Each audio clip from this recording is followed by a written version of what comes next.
காந்தா திரை விமர்சனம். Dulquer Salman மில்லரும் period drama எப்படி?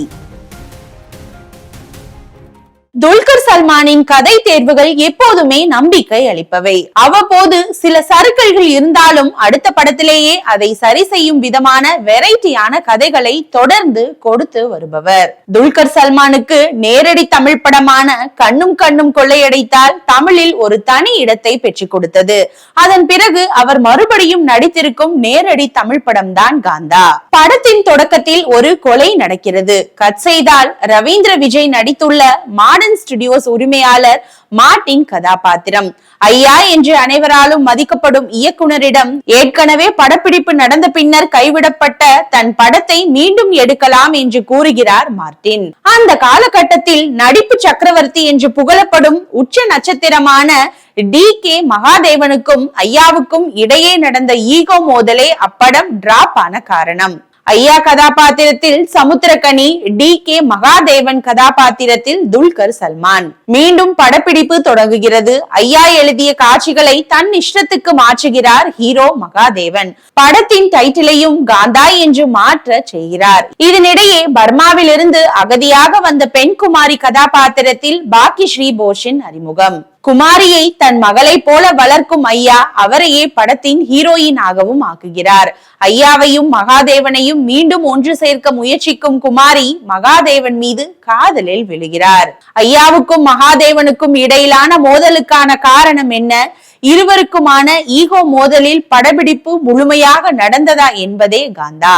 படத்தின் திரைக்கதை பார்வையாளர்களுக்கு வியக்கத்தகு அனுபவங்கள் தரும் அதே வேளையில் சில ஏமாற்றங்களையும் தருகிறது.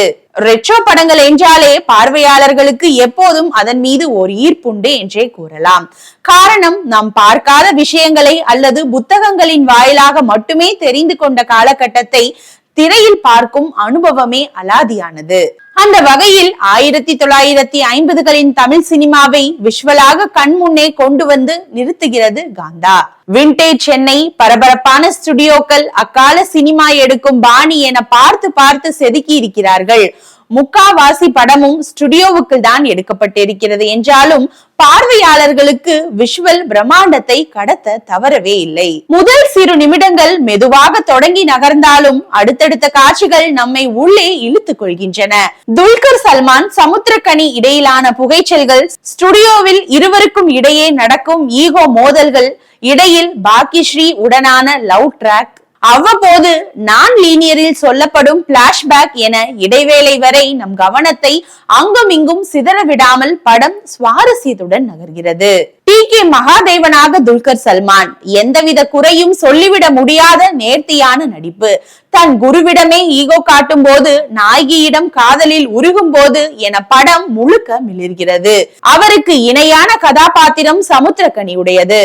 தலைக்கணம் கொண்ட அந்த கதாபாத்திரத்தில் தன்னுடைய நிறைவான பங்களிப்பை கொடுத்து அசத்தி இருக்கிறார். பாக்கிஸ்ரீ போஷுக்கு இது பேர் சொல்லும் படமாகவே அமையும். இந்த படத்தின் முக்கிய பலமே கதாபாத்திர தேர்வும் நடிகர்களின் பங்களிப்பும் தான். கமர்ஷியல் அம்சங்கள் எதுவுமே இல்லாத கதைக்களத்தில் நடிகர்களின் நடிப்பு எவ்வளவு முக்கியம் என்பதை ஒவ்வொரு பிரேமிலும் உணர முடிகிறது. ஆனால் அது அனைத்தும் முதல் பாதியில் மட்டுமே. இடைவேளைக்கு பிறகு ராணா எப்போது படத்துக்குள் வருகிறாரோ அதோடு படமும் படுத்து விடுகிறது. முதல் பாதி முழுக்க இரு முக்கிய கேரக்டர்களின் ஈகோ மோதல், அதனால் ஏற்படும் விளைவுகள் என்று சொல்லும் காந்தா படம் ஒரு முக்கிய கேரக்டரின் மரணத்துக்கு பிறகு திடீரென இன்வெஸ்டிகேஷன் த்ரில்லர் பாணிக்கு மாறுவது நெருடுகிறது. சரி, அந்த விசாரணை காட்சிகளாவது சுவாரஸ்யமாக இருக்கிறதா என்றால் அதுவும் கிடையாது.